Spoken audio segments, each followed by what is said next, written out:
विद्युत धारा का चुंबकीय प्रभाव।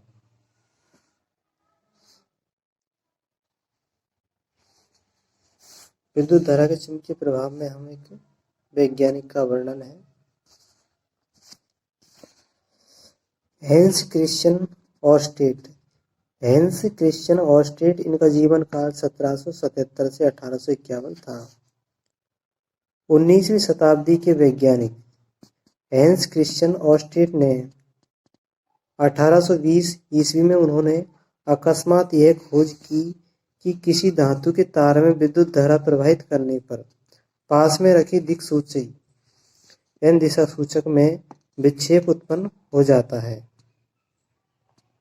अपने परीक्षणों के आधार पर ऑर्स्टेड ने यह प्रमाणित किया कि विद्युत तथा चुंबकत्व परस्पर संबंधित परिघटनाएं हैं, यानी विद्युत तथा चुंबकत्व एक दूसरे से संबंधित है। उनके अनुसंधान ने आगे जाकर नई नई प्रौद्योगिकियों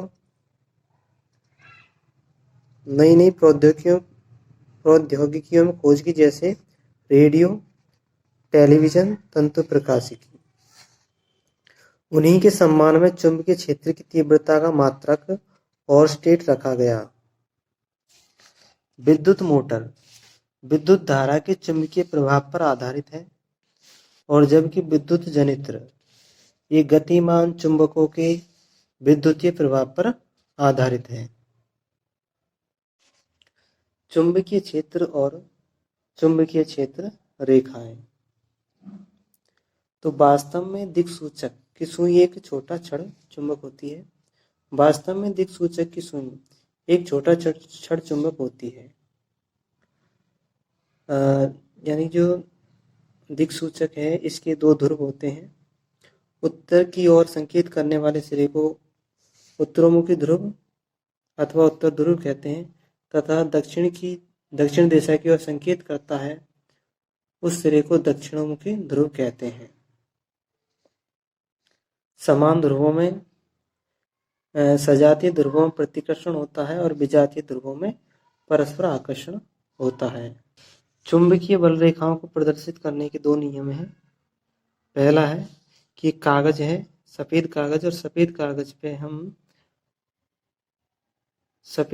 पर हम एक छड़ चुंबक को चिपका देंगे और उस कागज के चारों ओर, यानी कि नमक छिड़कने वाले से हम लोहे का बुरादा छिड़क देंगे, और जब कागज को हम धीरे धीरे थपथपाएंगे तो हमें एक लोहे के चुंबक की एक रेखाएं बन जाएंगी, लोहे के चूर्ण की रेखाएं बन जाएंगी, जो ये रेखाएं चुंबकीय क्षेत्र रेखाओं के अनुदिश संरेखित हो जाती है, यानी चुंबकीय बल रेखाओं को दिखाती है।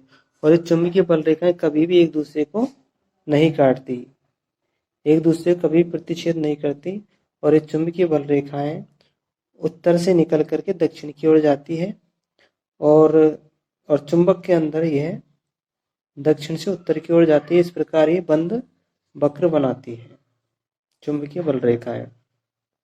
और चुंबक के निकट की जो बल रेखाएं होती है वो अधिक प्रबल चुंबकीय क्षेत्र अनुभव करती है, तथा जितनी दूर होगी चुंबकीय बल रेखाएं वो कम चुंबकीय बल प्रभाव दिखाएगी।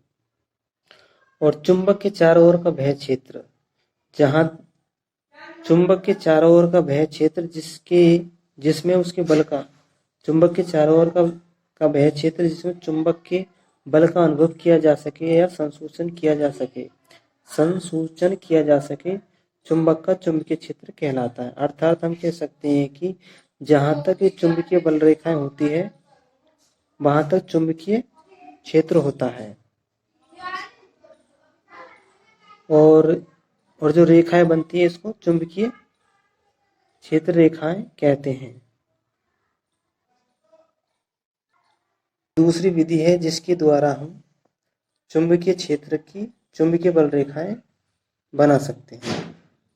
इसके लिए हम एक छड़ चुंबक है, इसको कागज पर चिपका देते हैं, और दिक्सूचक सुई को हम कागज पर जगह जगह रख करके उसकी हम चिन्ह बना लेते हैं, और चिन्ह बना करके उसकी बनाते हैं। तो फिर हम देखते हैं कि एक रेखा का निर्माण करते हैं, पैटर्न का निर्माण करते हैं जो उत्तर से दक्षिण की ओर जाती है। और जब इसको पेंसिल की सहायता से हम मिलाते हैं इन बिंदुओं को, यानी दिक्सूचक का ये उत्तरी ध्रुव है और दक्षिण ध्रुव के पास होता है छड़ चुंबक की। इस तरह से हम विपरीत ध्रुव एक दूसरे की ओर ठहरते हैं चुंबकीय क्षेत्र में, और स्वतंत्रता पूर्वक उत्तर से दक्षिण की ओर ठहरता है चुंबक। जब इनको पेंसिल से मिलाते हैं तो इस तरह की चुंबकीय रेखाएं बन जाती है, यानी कि नॉर्थ है उत्तर से दक्षिण की ओर आती हुई दिखाई देती है। तो ये चुंबकीय बल रेखा ठीक उसी तरह से हम कल्पना कर सकते हैं जैसे सूर्य पृथ्वी के यानी कि पूरब से निकलता है और पश्चिम में छिप जाता है, और फिर ऐसा लगता है जैसे कि अंदर चलता हुआ आ रहा है और फिर से पूरब से निकल करके दक्षिण में आता है, क्योंकि ये वास्तविकता नहीं है लेकिन हम कल्पना कर सकते हैं इस तरह से। तो इसी के आधार पर हम चुंबक की जो बल रेखा है उनको उत्तर से निकल करके दक्षिण में आती है और फिर अंदर ही अंदर चलती हुई फिर उत्तर में निकल जाती है, पृथ्वी के अंदर से निकलती है, तो पृथ्वी को हम चुंबक मान सकते हैं। तो इस तरह से हम चुंबकीय बल रेखाओं को याद रख सकते हैं।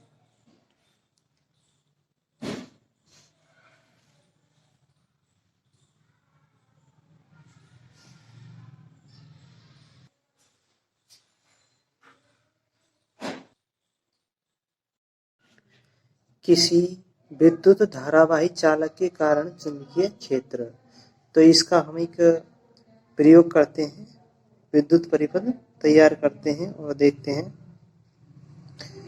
ये विद्युत परिपथ तैयार कर दिया और ये दिशा सूचक यंत्र है। दिशा सूचक यंत्र की सुई के समांतर हम तांबे का तार रखते हैं, तांबे का तार लगाते हैं, और जैसे ही हम इसमें विद्युत धारा प्रवाहित करते हैं, विद्युत धारा प्रवाह की दिशा उत्तर से दक्षिण की ओर है, और जैसे ही हम विद्युत धारा प्रवाहित करते हैं तो दिशा सूचक की सुई पूर्व दिशा की ओर मुड़ जाती है। अब हम दूसरे प्रयोग में ये करते हैं कि जो विद्युत धारा की दिशा बदल देते हैं। विद्युत धारा की दिशा अब यहाँ दक्षिण से उत्तर की ओर हो जाती है। तो उत्तर से दक्षिण की ओर होते ही जैसे हम विद्युत धारा प्रवाहित करते हैं तो सुई में विक्षेप होता है और ये पश्चिम की ओर मुड़ जाती है, पश्चिम की ओर मुड़ जाती है। तो इससे हमें पता चलता है कि विद्युत धारा द्वारा उत्पन्न चुंबकीय क्षेत्र की दिशा भी बदल जाती है, यानी उत्क्रमित हो जाती है, यानी विपरीत दिशा में हो जाती है। तो इस प्रयोग से सिर्फ यही पता चलता है कि हम किसी सीधे तार में विद्युत धारा प्रवाहित करते हैं तो चुंबकीय सुई में विक्षेप उत्पन्न होता है। सीधे चालक से विद्युत धारा प्रवाहित होने के कारण चुंबकीय क्षेत्र, तो इसका हम एक प्रयोग देखते हैं। तो ये तो इसकी थ्योरी है और ये इसका प्रयोग है। तो इस प्रयोग में देखते हैं कि एक तांबे का तार है XY। अब तो सबसे पहले हम देखते हैं कि एक लकड़ी का बोर्ड है, उसके बीचों बीच में छेद करके तांबे का तार लगा देते हैं। अब इसमें विद्युत धारा प्रवाहित करते हैं तो विद्युत धारा के जो प्रवाह की दिशा है वो X से Y की ओर है, यानी जमीन की ओर मानते हैं। अब इसमें विद्युत धारा प्रवाहित करते हैं तो विद्युत धारा प्रवाहित करने से पहले हम इस लकड़ी के बोर्ड पर लोहे का चूर्ण बिखेर देते हैं और विद्युत धारा प्रवाहित कर देते हैं, और फिर इस लकड़ी के बोर्ड को थोड़ा सा थपथपाते हैं तो लोहे के चूर्ण एक पैटर्न में व्यवस्थित हो जाते हैं संकेंद्रीय वृत्त बनाते हुए। तो इस तरह से चुंबकीय क्षेत्र को दिखाते हैं लोहे के चूर्ण की संरेखाएं, तो संकेंद्रीय वृत्त के रूप में व्यवस्थित हो जाती है। अब चुंबकीय क्षेत्र की दिशा ज्ञात करने के लिए हम इस तार के चारों ओर हम दिक् सूचक सुई को लाते हैं तो हम देखते हैं कि उसमें विक्षेप होता है, और इसको दूर ले जाते हैं तो विक्षेप कम होता है, और नजीक लाते हैं तो विक्षेप ज़्यादा होता है, तार के पास में लाते हैं। तो इससे पता चलता है कि नज़दीक तो चुंबकीय क्षेत्र की तीव्रता ज़्यादा है, विद्युत क्षेत्र की तीव्रता ज़्यादा है, और दूर विद्युत क्षेत्र की तीव्रता कम है। और इसकी जो दिशा है वो दिशा सूचक यंत्र से ही निकाल लेते हैं, सुई से ही। तो ये इसकी दिशा है, ये घड़ी के क्लॉकवाइज होती है, क्योंकि उसकी जो दिशा है वो उत्तर दक्षिण में ठहरता है। तो जब हम सुई को यहाँ पर रखेंगे तो इसका जो सिरा है, उत्तरी ध्रुव है, वो ऊपर की ओर होगा और नीचे की तरफ होगा। तो इसी तरह से चारों तरफ पैटर्न को दिखाता है। देखेंगे तो ये इस तरह से जो लोहे का बुरादा है वो संकेंद्रीय रूप में व्यवस्थित होता हुआ नजर आ रहा है।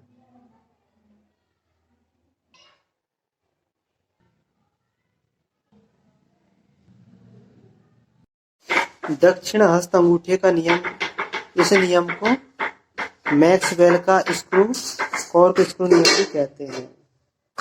तो इस नियम के अनुसार हम देखते हैं कि जो विद्युत धारा की दिशा है वो अंगूठे की दिशा में है और चुंबकीय क्षेत्र की दिशा अंगुलियों के मुड़ने की दिशा में है। जैसे हम दीवार पर अंगूठे को लगाते हैं तो जो अंदर की तरफ दीवार की तरफ तो विद्युत धारा की दिशा होगी, और अंगुलियों के मुड़ने की दिशा यानी कि जो घड़ी की सुई घूमती है क्लॉकवाइज, उस तरह से विद्युत धारा की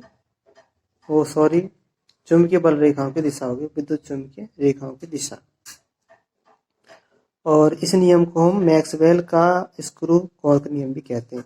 अब यहाँ एक एग्जाम्पल है कि किसी क्षैतिज शक्ति संचरण लाइन में पूर्व से पश्चिम दिशा की ओर विद्युत धारा प्रवाहित हो रही है।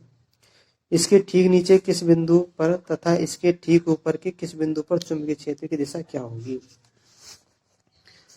तो इनकी जो दिशाएं हैं वो दक्षिण हस्त नियम के अनुसार करेंगे।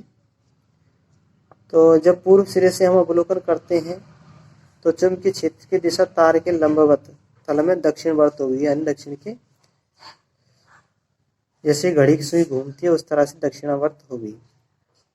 और इसी प्रकार हम पश्चिम सिरे से अवलोकन करते हैं इसी तार का, तो चुंबकीय क्षेत्र की दिशा वामावर्त होगी, यानी एंटी क्लॉकवाइज।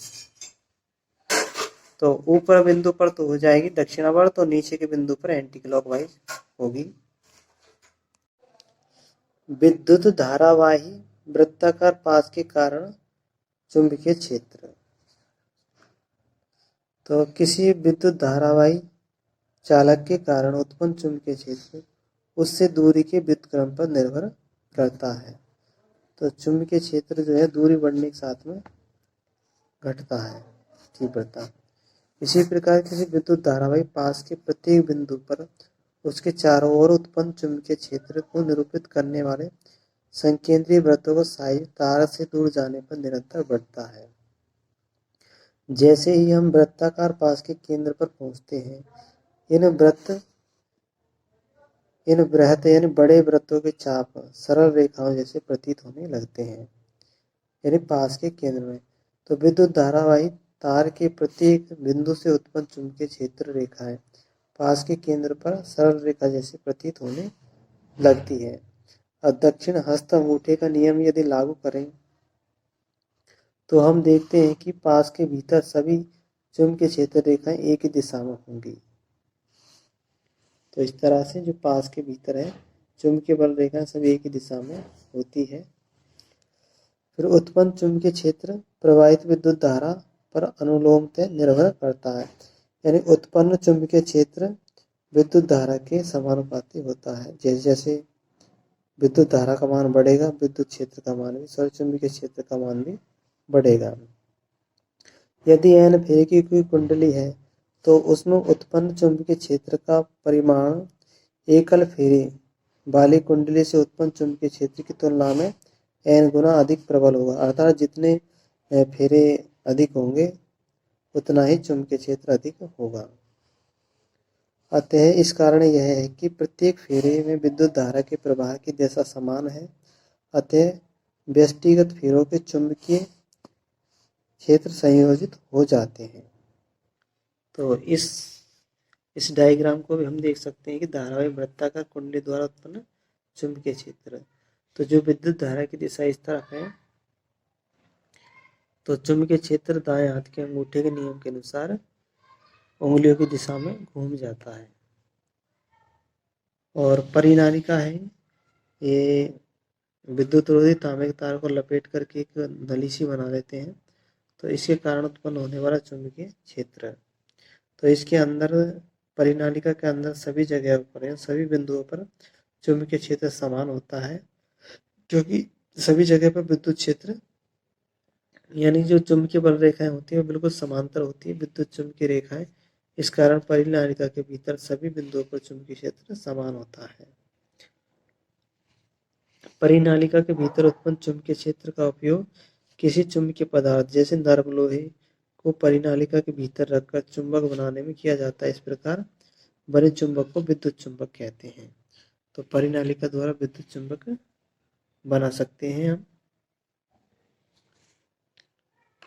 और स्टील की रॉड की छड़ को चुंबक बनाने में किया जाता है, तो ये विद्युत चुंबक बना रहे हैं। और इस तरह से हम परिनालिका का उपयोग विद्युत चुंबक बनाने में करते हैं। चुंबकीय क्षेत्र में किसी विद्युत धारावाही चालक पर बल, तो इसको हम फ्लेमिंग के बाएं हाथ के नियम के अनुसार अच्छी तरह से स्पष्ट कर सकते हैं। तो ये फ्लेमिंग के बाएं हाथ का नियम है। तो ये नियम इस बात को बताता है कि फ्लेमिंग अपने हाथ की अंगुलियों को इस प्रकार से फैलाता है कि जो तर्जनी अंगुली है ये चुंबकीय क्षेत्र की दिशा को बतलाती है, और जो मध्यमा अंगुली है ये विद्युत धारा को बताती है। अंगूठा है ये बल को दिखाती है, धारावाही चालक की दिशा को बतलाता है, बल को दिखाता है। तो इस तरह की जो स्थिति है, चुंबकीय क्षेत्र में विद्युत धारावाही चालक को देखते हैं, तो इनका उपयोग कहाँ पर होता है? विद्युत मोटर में, विद्युत जनित्र में, ध्वनि विस्तारक यंत्र में, माइक्रोफोन, विद्युत मापक यंत्र में किया जाता है। जब कोई ये चित्र है और चित्र के अनुसार यानी कि जो चुंबकीय क्षेत्र है उसकी लंबवत इलेक्ट्रॉन आते हैं, तो बल किस दिशा में लगेगा? तो इलेक्ट्रॉन की विपरीत दिशा में विद्युत धारा का प्रभाव होता है। तो विद्युत धारा इस दिशा में होगी, तो बाएं हाथ के नियम के अनुसार देखेंगे तो बल नीचे की ओर लगेगा, यानी कागज के अंदर, यानी कागज के भीतर की ओर बल लगेगा।